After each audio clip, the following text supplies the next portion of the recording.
नमस्कार।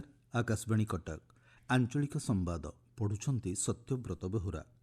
प्रधानमंत्री जनधन योजना को आज 12 वर्ष पूरण होईछि। 2014 अगस्ट मास 28 तारिख में प्रधानमंत्री नरेंद्र मोदी पीएम जनधन योजनार शुभारंभ करथिले।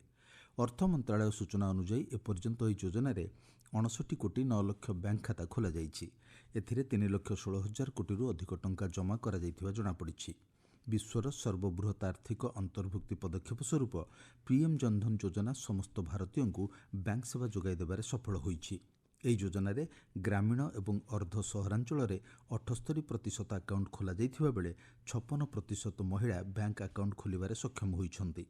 ଓଡ଼ିଶାରେ ଏପର୍ଯ୍ୟନ୍ତ ଏହି ଯୋଜନାରେ 2,42,36,041ଟି ବ୍ୟାଙ୍କ ଖାତା ଖୋଲା ଯାଇଥିବା ବେଳେ ଏଥିରେ 13,393 କୋଟିରୁ ଅଧିକ ଟଙ୍କା ଜମା ରହିଛି। 1,78,16,728 ଜଣ ହିତାଧିକାରୀଙ୍କୁ ରୁପେ କାର୍ଡ ମଧ୍ୟ ପ୍ରଦାନ କରାଯାଇଛି। संसदीय जुग्म कमिटीर एक प्रतिनिधि दल आज ओडिशा गस्तरे आसुछंती। उभय लोकसभा और राज्यसभार सदस्य मानक नहीं गठित ଏହି कमिटी राज्य सरकारଙ୍କ विभिन्न विभागर मंत्री, वरिष्ठ अधिकारी और सरकारी उद्योग कर्तृपक्षଙ୍କ सह आलोचना करिवे। कमिटीरे 5 जन सांसद सदस्य रहिछंती। राखी पूर्णिमा अवसर में आज सुभद्रा योजनार पंचम किस्ती प्रदान कराजिबो। नयागढ़ जिला लाठीपड़ा पड़िया एक स्वतंत्र कार्यक्रम में मुख्यमंत्री मोहन चरण माझी हिताधिकारी मानकु सुभद्रा योजनार अर्थ प्रदान करिवे। एही पर्यायर 1,03,26,162 जन योग्य हिताधिकारी योजनार अर्थराशि प्रदान कराजिबो। ए बाबदरे 5,160 कोटी ऊर्ध्व टंका प्रत्यक्ष हस्तांतरण सुविधा माध्यम हिताधिकारी बैंक खाता को प्रदान कराजिबो। 2026-27 रु 2030-31 आर्थिक वर्ष मध्य सेतु बंधन योजन राज्य सरकार 3,167 सेतु निर्माण करेंगे। यह योजना 11,800 कोटी टंका खर्च कराजिबो। ग्राम्य उन्नयन विभागर सूचना अनुसार यह सेतुबंधन योजन 1,417 असमाप्त सेतु प्रकल्प और 1,750 नूतन सेतु प्रकल्प रही। राज्यर ग्रामांचलगुड़िकरे संजोगविहीन रास्ता को सेतु निर्माण जरिया सबुदिनिया संजोगीकरण निश्चित करने यह योजना कार्यकारी कराजिबो। जातीय स्वास्थ्य मिशन पक्षर राज्य खाद्य सुरक्षा आयोग को खाद्य जांच प्रक्रिया कड़ाकड़ी करने लगी अवगत करा जायछि। राज्यर 30टी जिला और 6टी सहरांचल स्थानीय संस्थार भ्राम्यमाण खाद्य परीक्षा लैब कार्यकारी करने को निष्पत्ति होईछि। स्वास्थ्य और परिवार कल्याण विभाग पक्षर 36टी अचल आम्बुलांस को भ्राम्यमाण खाद्य परीक्षा लैबोरेटोरी भाव व्यवहार कराजिबो बोली जଣା पड़िछि। यह जरिया विभिन्न जिला तथा सहरांचल खाद्य अपमिश्रण जांच कराजिबो। पवित्र गम्हा पूर्णमी अवसर में आज पुरी श्रीमंदिर में महाप्रभु को राखी लगी नीति सह प्रभु बलभद्र जन्मोत्सव नीति अनुष्ठित हेब। मध्याह्न धूप पर भौणी सुभद्रा दुई भाई प्रभु बलभद्र और श्री जगन्नाथ को राखी लगी कराइबे।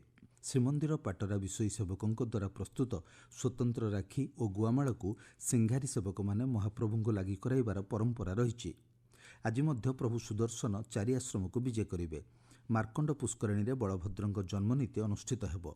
नीति अनुजाई माटीर बलभद्र प्रतिमा को पूजापंडा सेवक जीवन्यास देवा पर जातकर्म अनुष्ठित हेब।